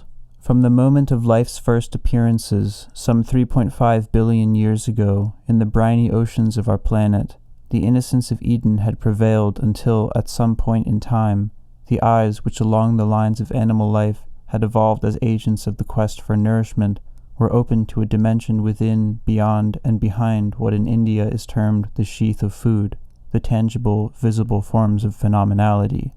At that instant the consciousness of man fell in two, separated in the awakened mind from the innocence not only of the beasts without, but also of the beast within, by which the body is shaped, plant-like, in the mother womb, and through which it has maintained itself for millennia by killing, eating, and digesting other living things. The opening of the eyes to a dimension beyond that of the sheath of food, and with that the falling of the mind in two, had apparently already turned man the hunter against himself in a quandary of terrors and desires. For the survival of the dead beyond death, invisible to the hunter's eye, will have opened to his imagination the possibility of a horde of invisible avenging spirits. And with that there was born the superego, or as otherwise denominated, the sense of a moral imperative and the faculty of conscience. According to this theory, religion, and more precisely the concept of a judgmental God, had for thousands of years served the psychological role of the superego, the inner compass of good and evil. The superego can be defined as the part of one's psyche which acts as the voice of conscience, keeping a person in line according to the moral codes of their society. In this way, the concept of God in the abstract is an externalized, objective conceptualization of this moral sense.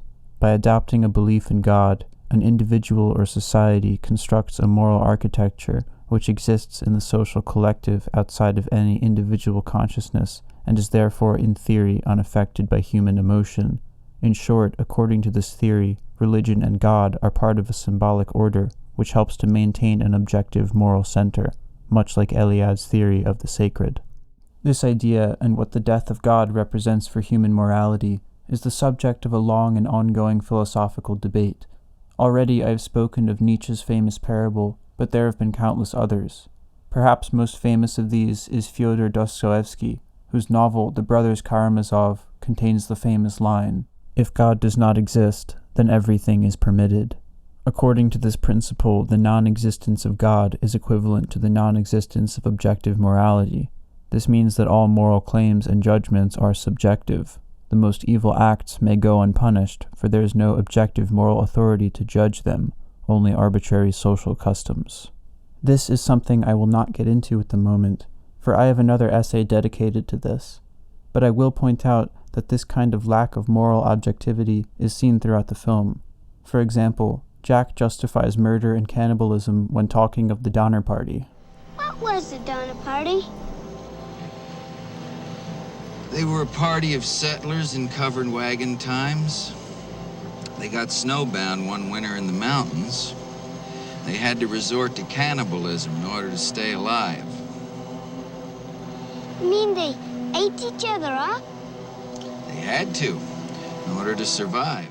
A similar thing happens when Ullman talks of the hotel's construction. The site is supposed to be located on an Indian burial ground, and I believe they actually had to repel a few Indian attacks as they were building it. Notice the repeated usage of the word had, which in both cases suggests that the people who commit these acts had no other choice. In addition to this, there are understated references to the genocide of the Native Americans, and of course, there are many examples of violence throughout the film. By the end of the film, Jack appears as the embodiment of evil, chasing after his 6-year-old son with an axe in the hopes of killing him. In the Jungian sense, his shadow energies, barely contained at the beginning of the film, have now consumed him totally. In the Freudian sense, he has lost his moral sense, his superego, and thus his depraved id has taken over. This is evident in the allusions throughout the film to the story of the Minotaur and the Labyrinth. Jack, lost in the maze, has assumed the role of a bloodthirsty monster.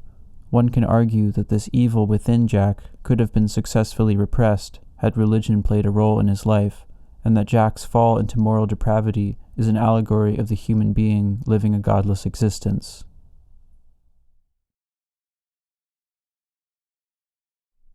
A common theme in religious stories and mythological systems is the vengeful or judgmental god. Many cultures have stories which depict a punishment delivered by a temperamental god, often in the form of a natural disaster, such as a flood or storm. This punishment is delivered to a society for angering the gods or God, and these stories generally serve as moral tales, and that they warn of the danger of transgressing divine moral authority. There is a certain sense in which religious morality and the God concept are founded primarily in the threat of violent punishment, and one could argue that for this reason religion is the prototype of state governmental control. But that's a topic for another essay. I merely want to point out the connection between religious morality and divine retribution, and in a more general sense, the connection between morality and punishment. I have already stated how I believe that one of the themes of The Shining is that of desecration and desacralization. In this subsection, I will argue that the film acts as a modern myth, borrowing from archetypal storytelling themes, and can be interpreted as a modern telling of the archetypal theme of transgression and divine retribution. Firstly, there is the act or acts which provoke punishment. Aside from the general theme of desecration, there is also the theme of trespassing or transgression. Being built on sacred land taken by force, the hotel and its inhabitants are already treading on land they should not be treading on. As an extension of this, Halloran's description and repeated warnings of Room 237 recall the religious concept of taboo. In his book Ariadne's Clue, Anthony Stevens provides a good definition of this concept when he writes, "Once a person, no less an object, becomes imbued with mana, with sacred power, he becomes dangerous, for he can put it to destructive as well as creative ends. Such ambivalence is recognized by all religious traditions. It is dangerous to come near any consecrated object in the profane state, without undergoing the proper ritual preparation necessary to enter the sacred state. Hence the Polynesian notion of taboo. A thing or person or a place is taboo or forbidden precisely because it is both holy and dangerous. Contact with the sacred can produce upheaval of the ordinary, everyday level of existence, and could prove fatal either for the individual or the collective. Therefore, sacred things must be hedged round with prohibitions and ritual formalities." According to Stevens, something is taboo if it is both holy and dangerous, and for this reason that which is taboo is guarded by strict cultural customs. This is why I see an allusion to the concept of the taboo in Halloran's warnings of Room 237. Room 237? You're scared of Room 237, ain't you? No, I ain't. Mr. Halloran, what is in Room 237? Nothing. There ain't nothing in Room 237. But you ain't got no business going in there anyway. So stay out. You understand? Stay out. We also see, in both Danny's and Jack's entering of Room 237, that this space is indeed supernatural and dangerous. The trespasses into room 237 both happen near the midpoint of the film, and it is interesting to note that Danny and Jack both experience visions while the other is in room 237. The entering of room 237 splits the film in two, with the second half of the film being chaotic and violent compared to the relative peace of the first.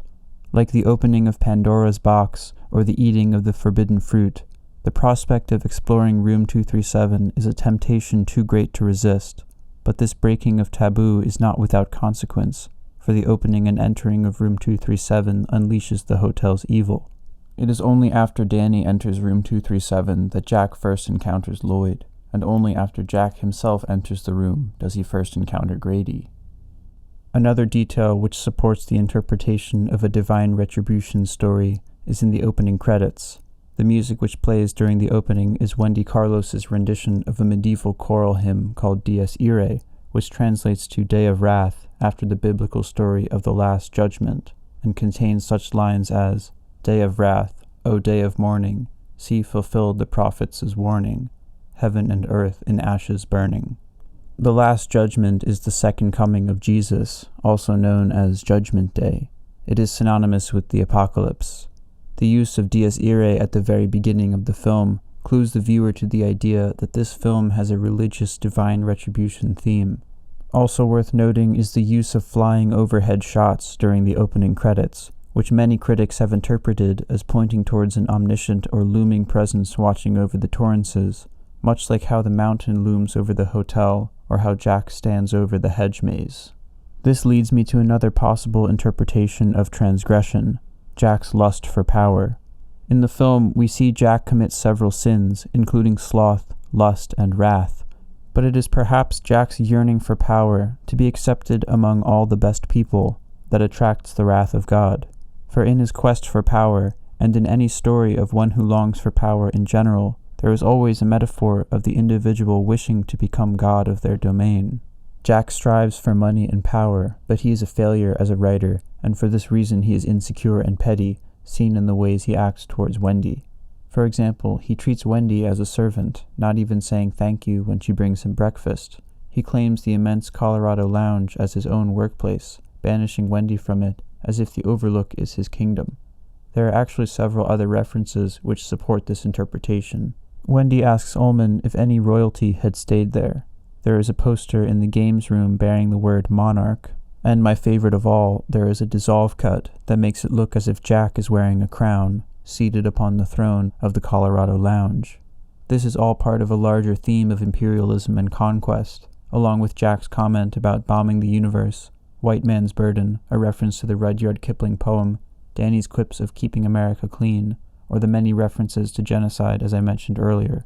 But I do think that Jack's yearning for power can also be seen in a religious mythological light, perhaps most obviously in Jack's Faustian bargain with Lloyd. Jack says, I'd sell my goddamn soul for just a glass of beer. God, I'd give anything for a drink. Give my goddamn soul. Just a glass of beer.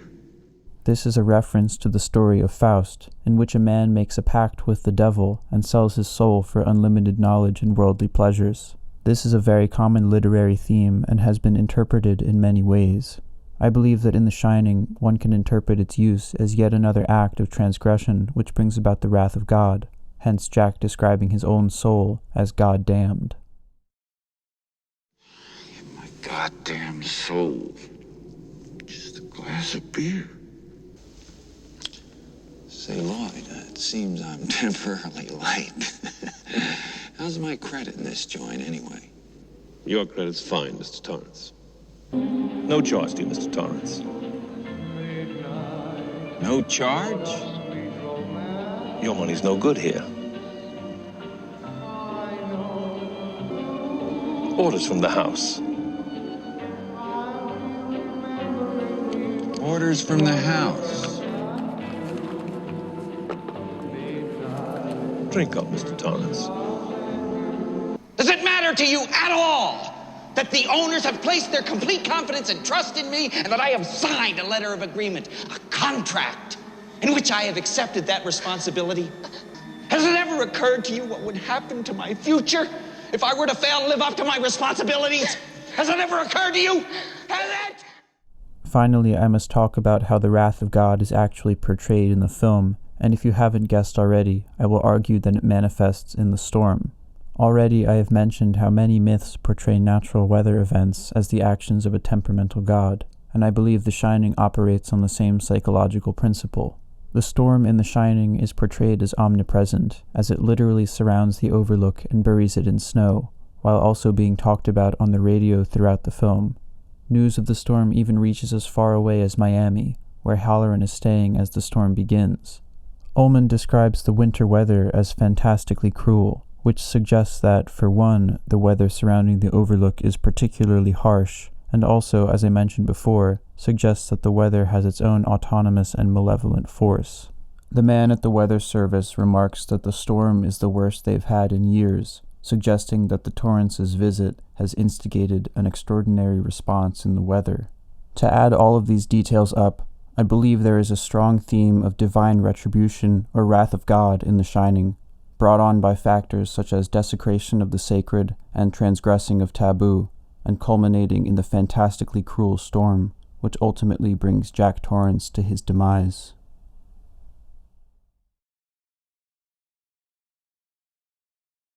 In this final subsection, I will be exploring the themes of cyclical time, eternity, life after death, ritual, and sacrifice as portrayed in The Shining. The eternal return is a philosophical concept which supposes that time and the universe is an infinite loop, containing the same or similar events eternally across infinite time and space. This concept is central to some of Friedrich Nietzsche's most influential works, and given that Kubrick had already found inspiration in Nietzsche's writings for his 2001 A Space Odyssey, it is no surprise to see a theme of eternal return in his later film, The Shining. There are many references to this cyclical concept of time in the film. For one, there is the repeated killing or attempted killing of the family at the hands of the father, seen in the story of Charles Grady and Jack Torrance.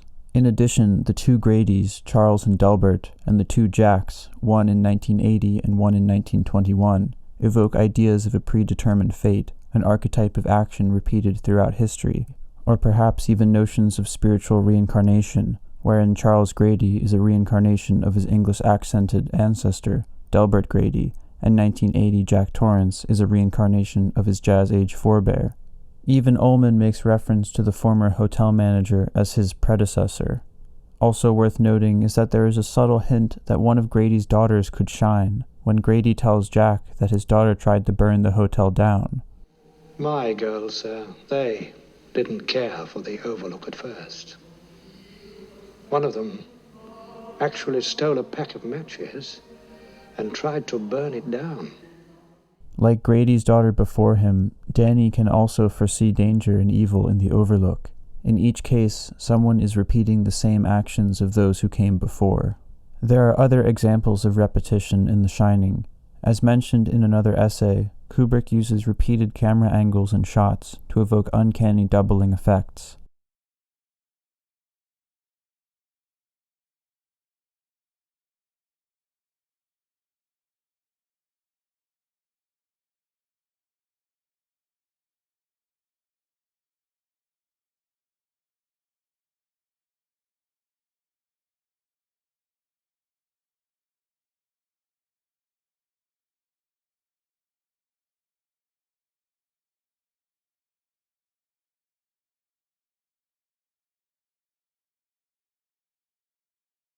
Lines and words are repeated, sometimes in the same sentences in which they were first uttered. Seems to me that the skiing up here would be fantastic.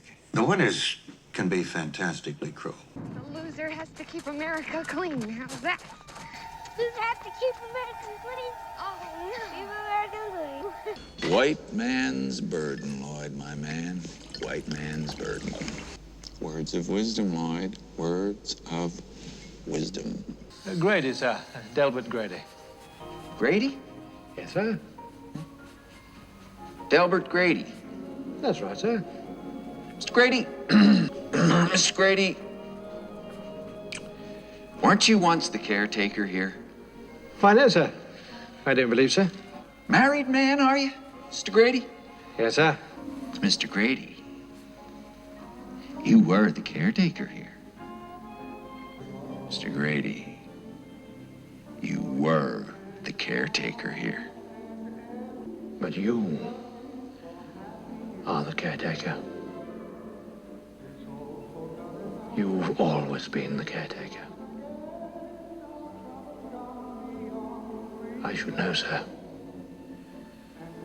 I've always been here. A nigger.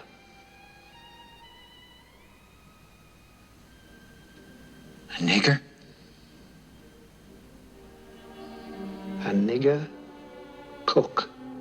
Your son has a very great talent. I don't think you are aware how great it is. But he is attempting to use that very talent against your will. He is a very willful boy. Indeed he is, Mr. Torrance. A very willful boy. But I corrected them, sir. I corrected her. Danny's not here, Mrs. Torrance. Danny can't wake up, Mrs. Torrance. Danny's gone away, Mrs. Torrance. This is KDK-1, calling KDK-12. KDK-1, calling KDK-12. Are you receiving me? This is KDK-1, calling KDK-12. KDK-1, calling KDK-12. Do you read me? This is KDK-1, calling KDK-12. KDK-1, calling KDK-12. Are you receiving me? This is KDK-1, calling KDK-12. KDK-1, calling KDK-12. Do you read me? This is KDK-1, calling KDK-12. KDK-1, calling KDK-12. Are you receiving? I just wanted to talk to you. Okay. Let's talk. What do you want to talk about? I can't really remember. You can't remember. Maybe it was about Danny. Maybe it was about him. I think we should discuss what should be done with him. What should be done with him? I think maybe he should be taken to a doctor. You think maybe he should be taken to a doctor? Yes. When do you think maybe he should be taken to a doctor? As soon as possible. As soon as possible. You are concerned about him. Yes. And are you concerned about me? Of course I am. Of course you are. Ever thought about my responsibilities? Have you ever had a single moment's thought about my responsibilities? Have you ever thought for a single solitary moment about my responsibilities to my employers? I'm not gonna hurt you. I'm not gonna hurt you. I'm not gonna hurt you. I'm just gonna bash your brains in. I'm gonna bash them right the fuck in. I'm not gonna hurt you. Wendy, give me the bat. Give me the bat. Give me the bat. Give me the bat. Wendy! Give me the bat. Give me the bat. And of course, Jack's manuscript contains the same line typed out over and over again. There are other details which support this interpretation. Jack mentions to Wendy that during his interview he had felt as though he had been there before and knew what was around every corner.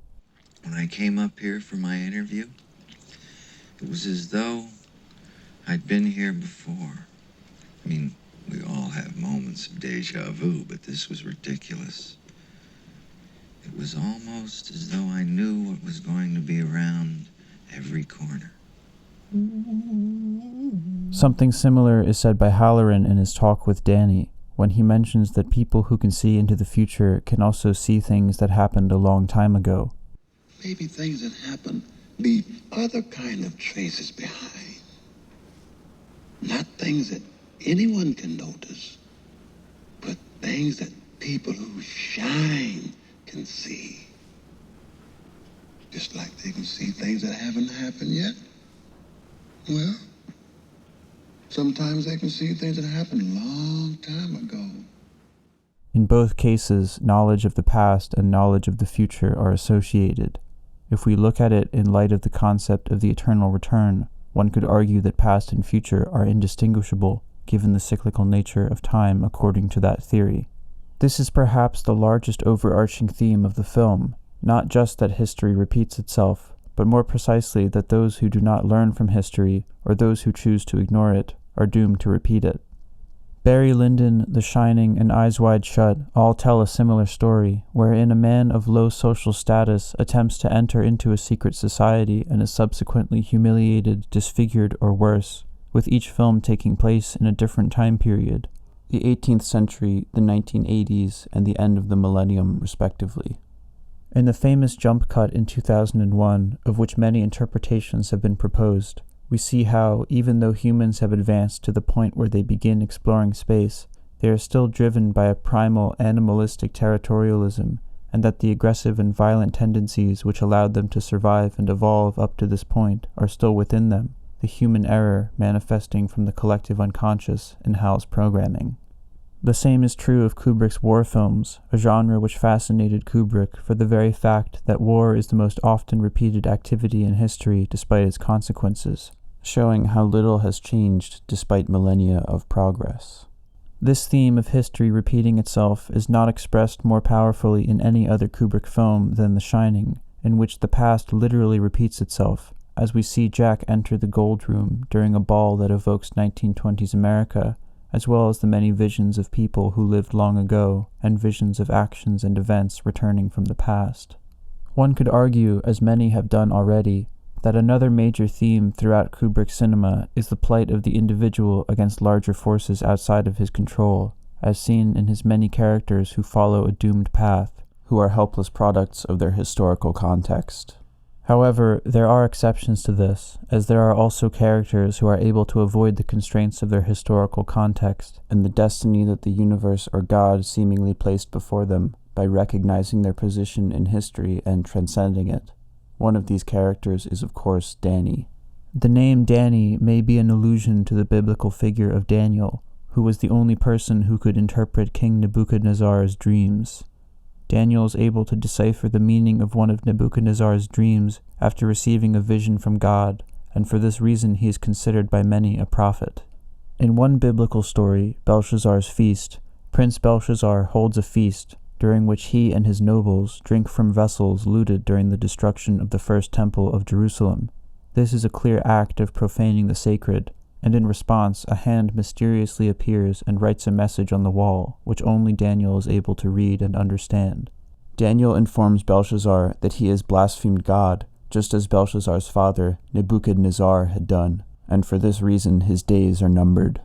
It is from this ancient story that the modern phrase "the writing on the wall" derives, which is another way of saying that something bad is going to happen. In The Shining, it is only Danny who, like Daniel in the Bible, can foresee danger through prophetic dreams and visions. Through Tony, Danny can sense that something is not right about the hotel, and he has a vision of a cascade of blood and the Grady girls before he ever steps foot inside the hotel. In contrast, Jack and Wendy are completely oblivious to any danger until it is far too late. Danny, like Daniel, is the only one who can see the writing on the wall. And this is why Danny is unique among Kubrick's characters. Unlike the majority of Kubrick characters who are trapped into an unavoidable fate, Danny can foresee the future because he can see the past and avoid the same mistakes. This is seen in perhaps the most brilliant metaphor of the film, where Danny escapes from Jack by literally retracing his steps, something that Jack is evidently incapable of. In some sense, the ending is positive, in that by escaping the labyrinth, Danny has symbolically escaped the cycle of violence and trauma that has been brought down through countless generations. It is even hopeful in that it suggests that our fates are not predetermined, that we may choose our own destiny. Mircea Eliade had his own concept, which he termed the eternal return, and though it is very different than the concept Nietzsche believed in, it still applies thematically to The Shining. According to Eliade, the function of religious ritual, dance, singing, prayer, entering a sacred space, etc., is to return to or make present the time in the beginning. In other words, the primordial time when a given culture's myths took place. Eliade refers to this mythic time as in illo tempore, Latin for in that time. Eliade's concept of the eternal return is a regular practicing of rituals which brings a people closer to their mythic past, which for many cultures is a time before humans became separated from animals and nature and the divine. According to Eliade, a ritual is a recreation of what a people's ancestors had done in this mythical time in the beginning. Eliade believed that human beings universally longed to return to a mythologized past, which cannot be doubted given the cultural power such nostalgia has on people. So what does this have to do with The Shining? I believe that the founding of the Overlook, by desecrating a sacred space and killing and displacing a people and effectively ending generations upon generations of religious ritual, had created a new beginning, much like how the founding of America created its own new mythology. Ullman said that the builders of the Overlook had to fend off attacks from the native people. In other words, the creation of the Overlook was a violent act, created in the midst of destruction. I believe this is why Jack and Grady before him commit the murders they do. The Overlook itself, which Halloran had described as having its own autonomous power, is recreating its own mythological origins, using and sacrificing human beings.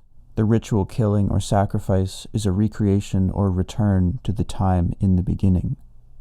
Lastly, I want to talk about eternity and life after death. In an interview about The Shining, Kubrick stated, "I think the unconscious appeal of a ghost story, for instance, lies in its promise of immortality.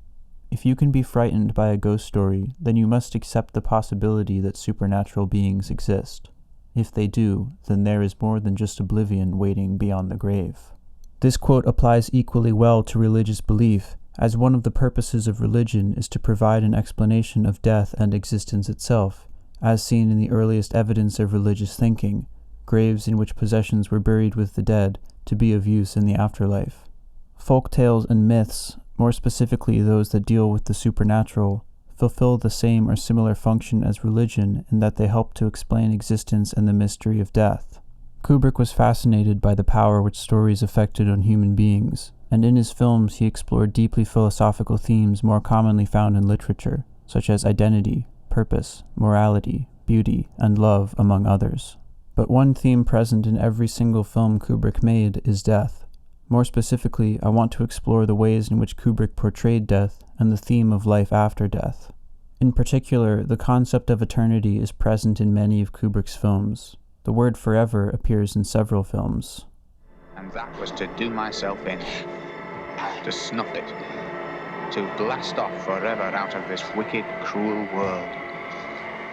One moment of pain, perhaps, and then sleep, forever and ever and ever. Come and play with us, Daddy. Forever and ever and ever. I want you to like it here. I wish we could stay here forever and ever. King George and old England forever. Marines die. That's what we're here for. But the Marine Corps lives forever. And that means you live forever. Forever. Forever. Forever. Spiritual reincarnation is also alluded to, most notably in Dave Bowman's Death and Rebirth as the Star Child in 2001, but can also be seen elsewhere. For example, at the end of Doctor Strangelove, after a nuclear apocalypse, we hear the song "We'll Meet Again," suggesting the continuance of life after total annihilation. In Full Metal Jacket, viewers and critics have observed the similarities between Private Pyle and Animal Mother, suggesting that, upon Pyle's death, he was symbolically reincarnated as Animal Mother. Private Pyle, you are definitely born again hard. And of course, in The Shining, we have the theories of reincarnation which I mentioned previously. Life after death is also hinted at in Full Metal Jacket, when Hartman describes how, after a Marine dies without permission, he will be in a world of shit, which is obviously a reference to hell. You will not kill. You will become dead Marine. And then you will be in a world of shit. Or when Hartman says that God has a hard-on for Marines because they provide him with a steady supply of fresh souls. God has a hard-on for Marine because we kill everything we see. He plays his games, we play ours. To show our appreciation for so much power, we keep heaven packed with fresh souls. In The Shining, we have in the Overlook a kind of hell or purgatory type of afterlife, something out of the Twilight Zone, wherein the souls of the dead exist in the state they were in at the moment of death, dead but somehow still alive, doomed to live for eternity in the hotel, performing the same actions over and over. A part of me believes that Kubrick made The Shining his most enigmatic film with the intention that the viewing experience would never end after a single viewing, but continue endlessly in revisits, with the film's ending always beckoning the viewer to return to the beginning to try to solve its grand puzzle. In this way, the viewing experience is similar to that of both Nietzsche's and Eliade's concepts of the eternal return, in that we see characters on screen perform the same story over and over, and in that the act of watching itself becomes a time-worn ritual, always returning to that initial sense of tremendous mystery, terrible yet fascinating.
Whatever else